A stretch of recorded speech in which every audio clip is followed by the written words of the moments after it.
It's tragic, but it's also bizarre. It's quite surreal. I mean, these people either literally know nothing, which is perfectly plausible, or they are deliberately lying.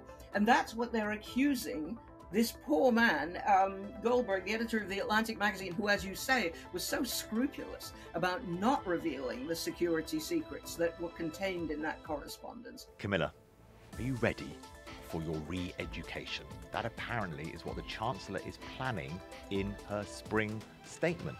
Nothing to see here. The economy is doing very well, and Labour has achieved plenty since it got into government. Yeah, I'm not sure if businesses are going to agree with that. We're going to be speaking to a hairdresser who says actually the budget has completely clobbered her high street business. Well, a major security breach has rocked the White House after a journalist was added to a private group chat where officials were discussing plans to bomb Yemen, raising serious questions, of course, about internal communications and cybersecurity at the highest level of Trump's government. Yes, that journalist was The Atlantic's editor-in-chief, Jeffrey Goldberg, who was mistakenly added to a forum on the messaging app Signal. The group chat served as a virtual war room and contained precise information about weapons packages, targets, and the scheduled timings for the March the 15th strike on Houthi rebels in Yemen. There was information in the chat so secure that Jeffrey Goldberg wouldn't report it for fear of compromising the safety of American troops and intelligence officers. This slightly reminds me on a smaller scale of our colleague Christopher Hope being added to a Tory WhatsApp group accidentally because people thought it was Christopher Chope. But not quite the same security ramifications in this case. So you've got members of this group, including Vice President JD Vance, Pete Hegseth, the Defence Secretary, Mike Walz, the National Security Advisor, and Susie Walz, Mr. Trump's Chief of Staff. So imagine being the journo thinking, I've been added to this random Signal group. You would think initially, is it a hoax? Is it really what it is? And then as he was seeing the chat, what was happening in reality, i.e. the attacks on the Houthi rebels, were happening as it was being discussed on the Signal messaging group. And on that messaging group, they weren't only discussing the details of the operation in the Red Sea, but actually they had some pretty choice phrases for us Europeans, Camilla. Peter Hegseth described us as freeloading, and JD Vance complained about bailing out Europe again, raising the question about where do Trump and his administration's loyalties actually lie.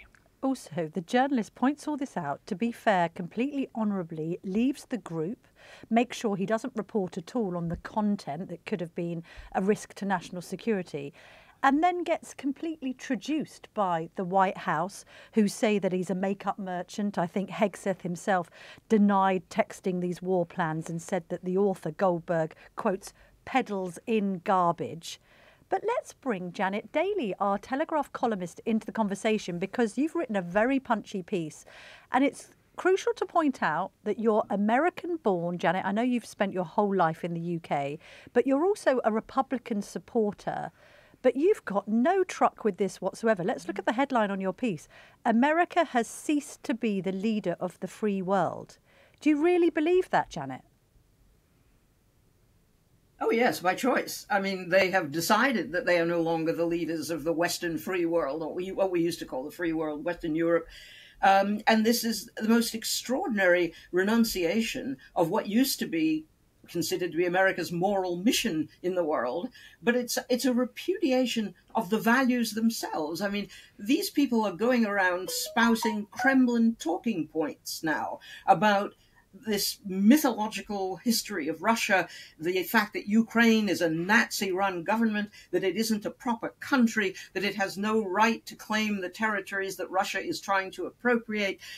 They're taking their script entirely from these Putin thugs who speak from the Kremlin. It's quite, well, it's tragic, but it's also bizarre. It's quite surreal. I mean, these people either literally know nothing, which is perfectly plausible, or they are deliberately lying.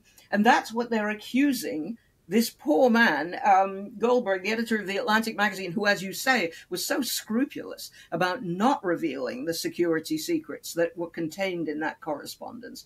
He had so much integrity. He was obviously completely shocked by the language that was being used, the puerility of it. I mean, they're talking about Europe, and Vance is very much a party to this, as pathetic freeloaders, as if we were just a bloody nuisance that America had to put up with. It's not a question of us deciding that they're no longer leading the free world. They have decided that they are no longer leading the free world. This is a choice that America is making. The whole incarnation of the United States and its Constitution and its Declaration of Independence were that there were universal human rights, natural rights, as they were called in the 18th century. And America was the embodiment of this, and that this was a moral mission that it was going to carry to the world, that it was going to see itself as the protector of human rights. And now we get this repudiation of the free world and this endorsement of this Kremlin criminal mythology, this historic mythology about the history of Great Rus and Ukraine not being a proper country. What is this? What is going on here? I mean, it's absolutely, it's surreal and it's appalling.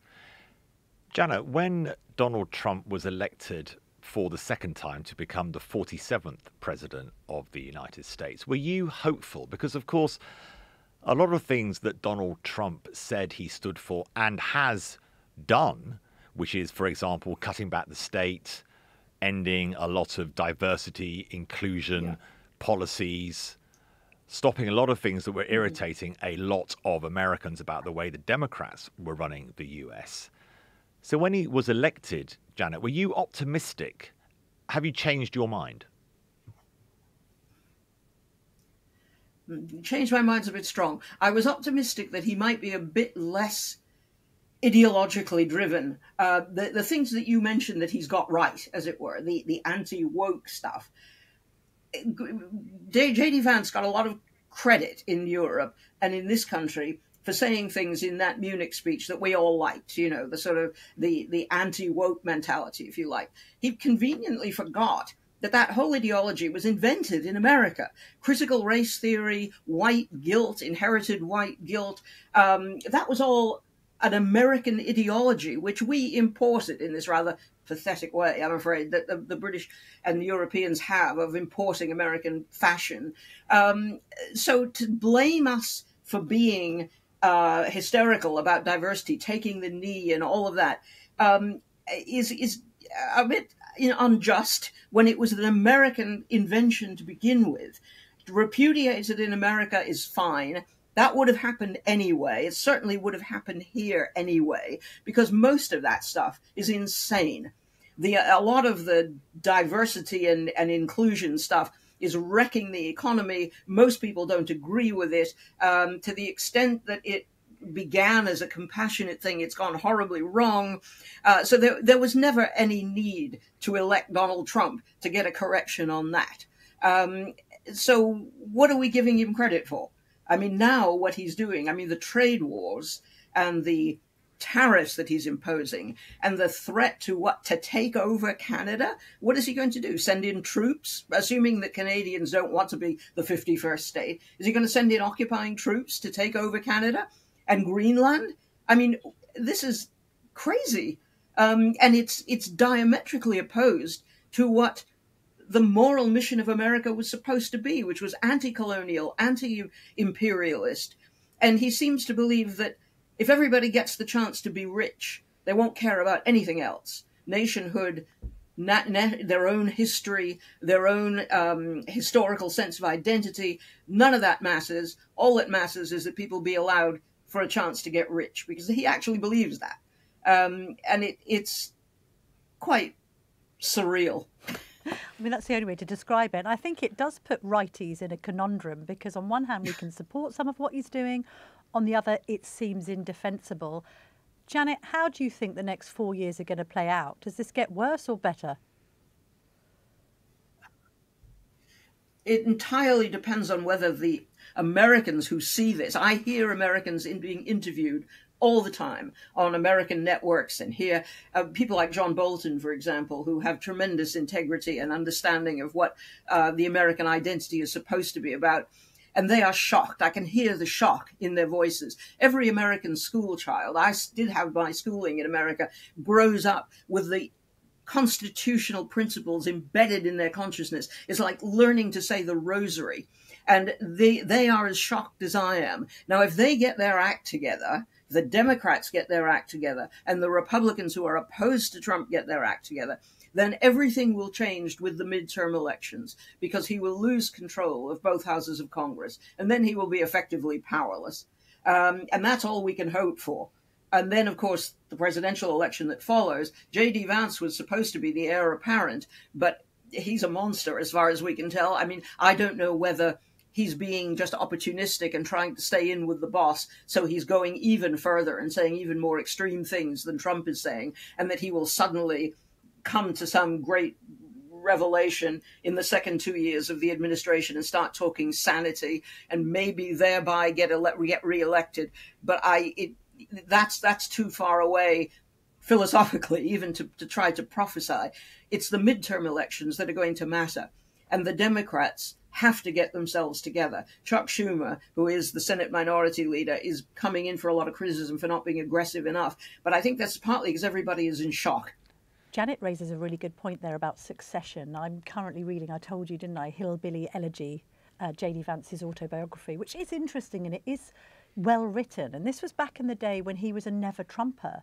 I mean, is he going to make this Damascene conversion from a kind of Trump acolyte to a sensible? I think the big issue is how are voters going to respond ultimately. Republicans have to have someone going for the next election to be president of the United States that the voters want. It does seem to be a great pity. Both you and I, Camilla, spoke when Donald Trump was voted in. Disruption could be a really good thing. But he's disrupted, and then he's doubled down, and then he's disrupted the wrong things.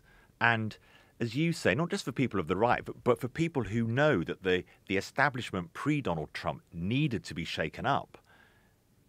This way that he has done it has meant that lots of the things that would have been good have been drowned in things like the attitudes towards Russia, the attitude towards Europe, and America's attitude towards freedom, which Janet Daley so identifies in that brilliant column she's written for us today, and we'll link to that in the show notes. We're going to be getting back to domestic matters tomorrow because it is the spring statement, as we started this podcast discussing. So I shall be at College Green tomorrow for tomorrow's Daily Tea podcast, 5 p.m.